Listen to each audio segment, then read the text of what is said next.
Hello, so today I'll be talking about eating disorders and the different kinds of eating disorders there is. So here in the National Institute of Mental Health, it talks about how eating disorders become. Some people have it with genetics, which most likely is obesity because that's most of the concern. And then it's thoughts and emotions on how your mentality is and the different people you hang out with too.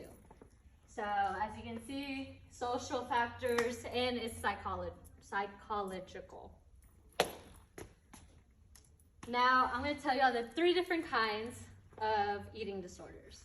There's the signs of bulimia, so episodes of binge eating, but also it causes depression. And also if you see somebody using laxatives or just going to the restroom every 30 minutes after eating, more than likely they're trying to make themselves throw up. And also they complain about their body image, how they look. And as you can see, there's a girl eating next to her toilet and she's over there probably after crying of how she feels about herself. And then over here, she has the weight next to her. She's watching how much she weighs.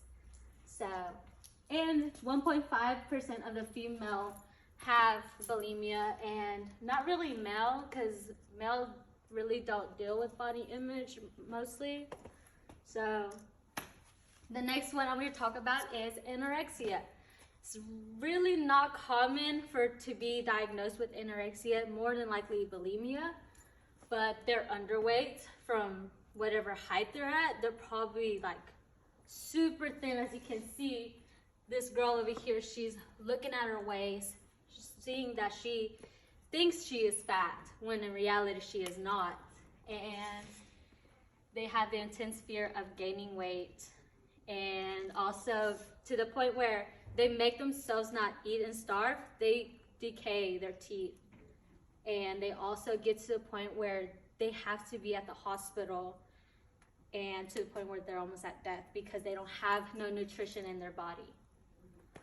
So the next one I'll be talking about is obesity, the last one. Obesity is overweight.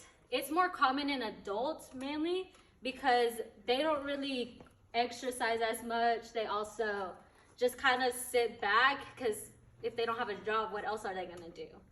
So they have difficulty sleeping. If you see someone that is bigger than they should be, that means they're probably obese and they need to start getting help also, because it also causes diabetes. And if they sweat a lot too, if you see someone sweating just by sitting down, that means probably they're obese. Now in this next slide, I'm going to talk about the pros of calories for obese people. So over here it says the government's making institutions, cafes, and fast food restaurants get their calories out and show people their calories, because for the obese people, they need to watch their calories and how much they eat. But the downside of it is that for the bulimic, anorexic, they start getting their emotions out. They start to overthink how much calories are taken in, and if they need to go to a restroom to throw up. So it's there's 2 different ups and downs into it. And on this one, the percentage of it. I mean, who knew there's 52 deaths per minute because of having the eating disorders? And more than likely, girls in high school or middle school, they deal a lot more with being bulimic because they compare themselves a lot more than they should.